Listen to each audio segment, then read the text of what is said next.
Kwingineko ni kwamba Baraza la Kitaifa la Makanisa limeanzisha mpango wa mafunzo kwa viongozi wa kijamii, machifu na watu wenye ushawishi mkubwa ili kukabiliana na athari za mabadiliko ya tabia nchi.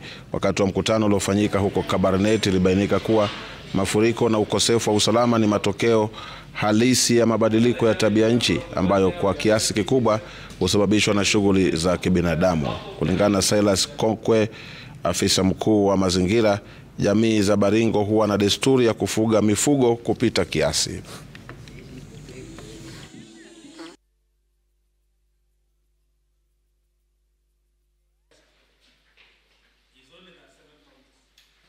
Watu wamekata miti, tunaona nchi imekuwa na ukame kwa sababu miti zimekatwa. So we urge also the local mwananchi wapande miti.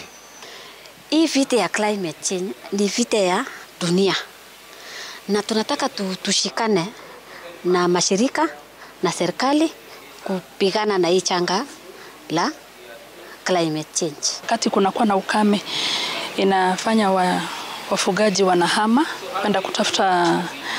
wanaenda kutafuta lishe ya wanyama yao.